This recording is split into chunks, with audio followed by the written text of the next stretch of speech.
Hi folks, alright, so today is a Wednesday, April 25th, and I'm a lot of months and days on testosterone, like 3 years and 3 months, about 3 years and 3 months on testosterone, so 39 months, cool, and 2 years and 3 months post-op, and 3 months post-hysterectomy, a little over 3.5 months post-hysterectomy, so overall I'm feeling really good.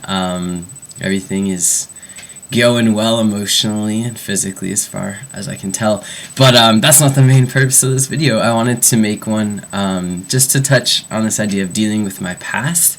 It's not necessarily something that I've talked about with people lately, but I've just been sort of thinking about it, and one thing that did come up is I just found out yesterday that the Equal Employment Opportunity Commission of the United States of America has clarified that sex discrimination includes gender discrimination in the workplace. So I'll put a link to that article below. I think that's pretty cool, and I also will put a link to this really cool slam poetry slam poet and their poem that my friend just sent me. So that's pretty cool. So 2 cool links to go check out below. But in the meantime, I'll talk a little bit about how I deal with my past, because at the beginning of coming out and starting my physical transition when I was 17, I thought, going to college I'd be completely stealth. I would just live as male, or live as a guy, and it would, that would be fine by me. But I quickly realized that, my previous life, because it kind of feels as if I've lived 2 lives at this point, I'm almost 21 years old, and I feel like I had lived a second life by the time, now. So it's crazy to think that sort of dissociation is going on, that there is this like old me and there's this new me, because looking back on pictures and looking back at who I was then is not at all who I am now, but at the same time, like, they're very linked. Like, that's a huge part of my life right there. That's like the first 15 years of my life. So I quickly found comfort in confiding in my close friends that yeah, I'm transgender. It's a really big part. It's not my entire self, but it's a big part of my identity, and it's a big part of a lot of the activism that I'm interested in doing, is sort of this gender equality, and sort of not the annihilation of gender as a whole, but just sort of this realization of alternative genders, and just to start having those conversations about what gender means. For instance, I'm not even sure at this point really what I identify with, but I'd have to go with I identify primarily as a man, but and not necessarily as a trans man. I don't know. I go back and forth about it. How do I want to identify? And then I finally just recently was kind of shrugging it off. So it's not important for me to have a fixed identity or a fixed label to attach to my identity, but I definitely prefer male pronouns, and I prefer to be recognized as a guy. But my own gender, I'm not necessarily a specific type of masculinity. I'm not necessarily I don't fit into the necessary box of either man or woman, and that's fine by me. I like to embrace my femininity, and so it goes. So I've been thinking a lot about this idea of the past and how that ties into the present, and how I could either completely remove myself from who I was, or I could embrace that and carry that with me. And while it does feel like I was a different person then, I think that I'm more open now that I'm comfortable with myself and comfortable with who I am, to be able to wholeheartedly acknowledge who I was and where I've come from, and say, yeah, I was born female, and I was raised as a girl my parents kind of didn't really care about traditionally gendered things, but I was technically raised as a girl and acknowledged by society that way for the first 14, 15 years of my life. So, and I think that there's something very interesting just in that, in and of itself. It doesn't necessarily have to do with my body, and it doesn't necessarily have to do with my gender identity, because those things obviously haven't been fixed, and they've been changing. Although I think I'm kind of at this comfortable place where I identify as a man, but not as I'm not as rigid with my masculinity and femininity. So that's really cool. But I think that this idea of having been raised a certain way, really that carries over into the kind of guy that I am now, and I really appreciate that. And so I think while Okay, I'll try and be a little more articulate. So I think that at the beginning of my transition, there felt like this real big importance to separate, like my biologically female body from my gender identity. And as my body started to change along, and now I technically, I don't have reproductive organs. I've got two X chromosomes, but I'm legally male on all my documents. Like, what is my technical biological sex? Because some people will say reproductive organs, like that's what you decide what your biological sex is, or your primary hormones, that's how you know what your biological sex is, or your chromosomes. So there's these three factors, and two of them for me don't align. So besides my chromosomes, it's kind of like my biology is a little kind of ambiguous, and I think that I'm starting to thrive in that. Like, I felt like there's this need to become like totally 100% something, but I've realized along the way that like maybe I'm like 79%, on this side of a spectrum, and maybe I'm like 5% over here, and maybe I'm just not even on it. Like, maybe I'm just another star in the sky of gender, which is in that poem that I put below that you should check out. So it's interesting in that way, and but I've realized that I'm 100% human, and I'm like 100% me, and so that's all that really matters. And so nowadays I find myself like in class the other day, this was an awesome class, and the professor asked if any of the artists in the class, an art history class, if any of the artists in the class use their body in their artwork, because we're talking about contemporary art, and a few people offered some pretty personal details, and then I said, yeah, like, I've been photo documenting my body and my face as I've transitioned from female to male in the past 3 or 4 years, and it just kind of like rolled off, and it was completely normal, and she was like, yeah, well, that's a really good example, and was totally cool with it. And I find that, like, I don't know, and then I have people tell me that, like, I would have never known, like, you pass completely as male. So I think that there's I think by being out, and I'm not saying like out like as in I walk around and I'm like, I'm a trans man, like don't forget I'm transgender, like I just pop it into random conversations when it's not needed or anything like that. I think I bring it up when it's relevant. I think that if my past is relevant, and my past and like other people may benefit from knowing that, like either educationally or anything like that, then I think it's really positive, because my thing is like, people are people, and whether or not they see me differently because they now know that I was born female, that doesn't really matter, because how other people see me, like, isn't as important as how I see myself. And so, while I haven't really been faced with much adversity in my day-to-day life, but if you see some of the comments on my videos, there's definitely some adversity in the anonymous YouTube community, but that doesn't affect me as much, because it's kind of like, if people want to learn about what being transgender is about, like, I'm putting myself out here to be a resource for that, as well as for other folks who may be dealing with similar struggles.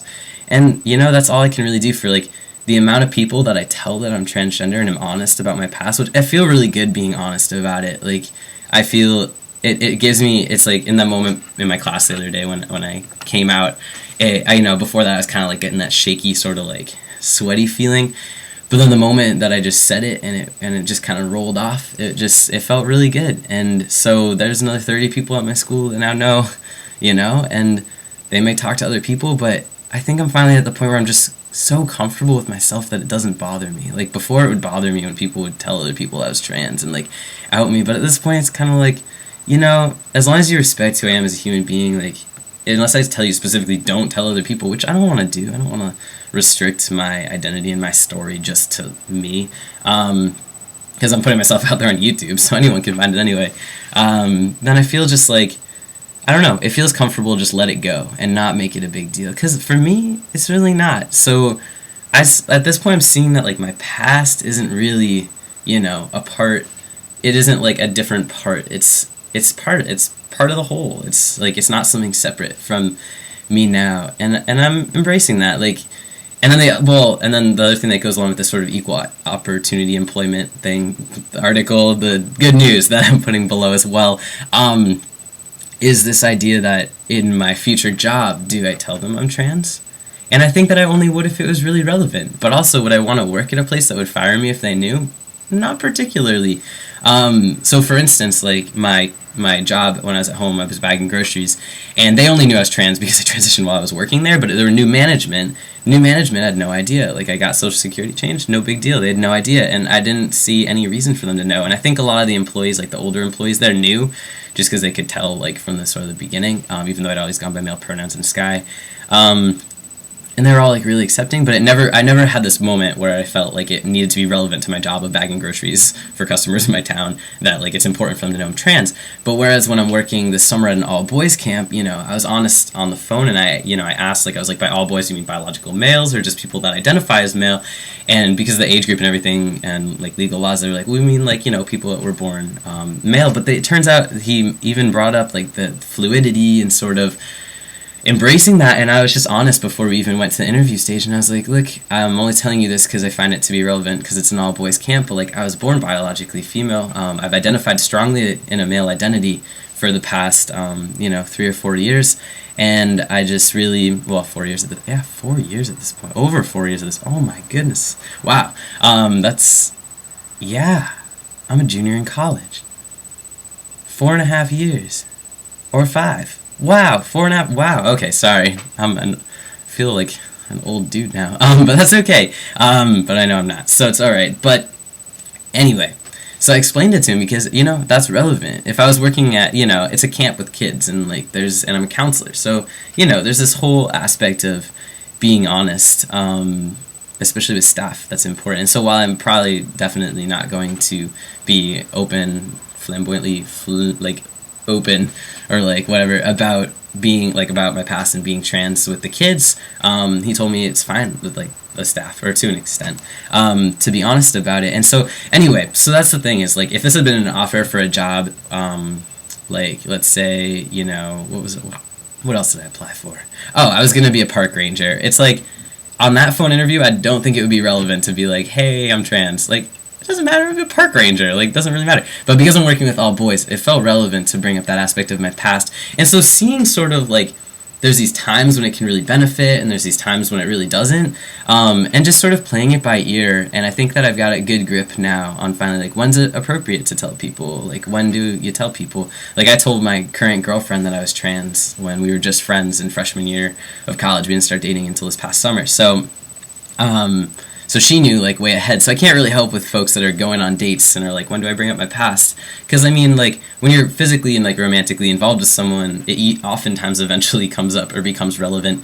So that's a tough situation, but I highly recommend just being honest beforehand, like, before even the dating thing happens, or within the first couple of dates, because that's what's worked really well for me. And I mean, that's the only real advice I can give. And then lastly, on this sort of idea of dealing with my past, so I got new health insurance this past, about in March, because of circumstances that terminated my previous health insurance for my whole family. So not just me, not just because I'm trans or anything, the whole family. So I signed on with my school for health insurance, and my doctor, my endocrinologist, my mom and I had an appointment with him, and we decided to ask, like, should I put male or female on the insurance? Because, like, on every single legal document, like my social security card, my passport, my driver's license, everything, voter registration, whatever, in the school, like, I'm listed as male, and that's great. Like, that has helped me through a lot of legal things. But I never switched my birth certificate. That doesn't really matter to me. I was born female. I don't need to switch it. Like, that's just the truth of the matter. It has my old name on it too. Like, whatever. No one really sees that document, so I'm not too concerned. But it's like, for health insurance, like, on my previous health insurance, I was female because I'd signed up as female, and they said keep it as female, at least until you get a hysterectomy, because if anything goes wrong, problems. So my doctor said at this point, he's like, well, you've had top surgery, you've had, your hysterectomy, you've been on hormones for so long, like, there's nothing left in me physically that's only associated with a female body, like, except for my chromosomes, that could go wrong, that would make it so, like, health insurance wouldn't cover something if they read me as completely as male. So, he said, yeah, you could be male, but if you want to be an educator, you could leave it as female, and, like, that's also, like, a safe way to go. That's, like, a little bit safer of a way to go, just in case, because it's a lot, it's a lot easier to be, like, because, like, while I don't have those, I don't have the female reproductive organs, I don't have breast tissue, it's kind of like this, being safe about it, being like, well, what if something really strange happened, like with my chromosomes, or like something that just like would never happen to a guy but somehow happened to me, which I can't really think of anything, but like, there's a lot of mysteries in this world, so it could happen. And I decided that I would feel better if I just left health insurance as female, if I just, why not? Because when I go into the health insurance office, I see it as female. These are doctors. Like, I'd like to think they're professional. They're not going to be like, well, I mean, they have done that to me before, but I can easily explain I'm transgender. Like, I was born biologically female, so I left it as female just because that's the way that I was born. And, like, while I am on testosterone and that has changed things, like, I still was born biologically female. Like, my body's kind of in between, but I feel more comfortable being honest about that rather than have it as male and then having to, like, come out once I'm in the exam room and they're like, let's do a prostate exam, and I'm just kind of like, you know what I mean? So... And my doctor called that, like, he was like, you can be an educator. And I guess that's sort of like leaving this one thing where people will probably question it a lot in the future, but I can explain to them, like, hey, I'm trans. And it won't be a big deal. And I've had conversations, like, when getting my blood drawn, they're like, I see the F on your bracelet, like, is that a mistake? And I say, no, like, I'm actually transgender, like, I've been living as male for a while and I'm comfortable with it, but, health insurance is still female, just in case. And I've had some really good conversations with health professionals by doing that, and by being, like, in general, I'm very patient and I'm very, like, kind when responding, especially when folks may word things in an offensive way and not know it. When people word things in an offensive way and know that they're doing that, like, I usually calmly address it back at them, but I'm very understanding for people that accidentally are, like, offensive. And so I don't mind being an educator. And I think that that's where, like, this whole dealing with my past thing really comes in, is, like, I don't feel that it's something I need to deal with. I think it's something, I can explain it. It's a great story to tell. A lot of people have a lot of questions about it. And I won't answer the questions I'm uncomfortable with. I'll just be like, hey, I don't really feel comfortable answering that. And is that really, like, the worst? And if they're really pushy about it, just walk away from the situation. Like, it's not going to hurt me. And I mean, there is this idea of danger, like, of someone attacking me simply because of my history, but I haven't felt that threat, and I don't plan on being in a situation where I feel that threat. And if, like, living my life truly and being honest to who I am ends up with me in a situation where I'm, like, physically threatened by someone because they know I'm trans and because I was open about it, I think that, like, the likelihood of that happening is so small compared to the likelihood that I've helped and educated a whole lot of people who may not have known anything about it. And so I feel, so be it, but I think so much positivity has come from being open and honest about my past that the slight negativity that I've faced and may have faced is just really nothing in comparison to, like, the open arms that have received me, and all of the education and learning that folks have done by me being completely honest. So this was going to be a short video. Now it's close to 20 minutes, and I just kind of harped. But basically, the moral of the story is I don't consider my past to be something dissociated from myself anymore. Like, while I don't see that person anymore, and I kind of feel like I had a twin sister that I murdered, sometimes I feel that way, I still, I'm at this point where I'm so comfortable in my identity that I can unify all these aspects, and, like, because I'm so comfortable with it, I'm fine with being honest with it. Being, like, open about it versus being, like, I don't know what the other word, being overly open, like attaching trans to me, like, all the time, like a little bird hovering here, isn't what I'm doing. It's just kind of like, if it's relevant, or if I feel that it will really benefit a certain population of these people to know, then I'll be honest about it. So that's basically where that comes in, and I'm gonna cut this off now so you don't have to listen to me mumble for another 20 minutes. But I just thought I'd finally address that issue because I've been feeling so comfortable with myself and thinking a lot about my identity, and it feels really nice to be at that point. And by no means, and I'm just saying, I just want to disclaimer, this is my personal experience and my personal journey. I'm not saying that it's any way wrong or any way anything for folks to live either completely stealth or to not want to acknowledge their past in that person or completely start fresh. I went through that, and I've had that feeling, and I've lived that way, and so I can completely understand that it's an individual choice for every trans person to decide what kind of disclosure they want and what sort of life they want to lead and how they want to acknowledge their past. So I just wanted, and I respect and admire anybody's journey and anybody's way of, having their identity and the way they want to express that and the way they want to disclose that information. I think that there's an infinite number of ways to be comfortable with that sort of thing, and how you live. And so I just want to say, this is only my personal experience. I don't think that everyone feels this way, and I don't think that everyone should feel this way by any means. It's just so happened the way. to be the way that I'm feeling. So I just wanted to share that with you, and I hope y'all are doing well, and I will make a video soon. My girlfriend's back in 15 days, just saying. But yeah, I will talk to y'all later. Alright, peace.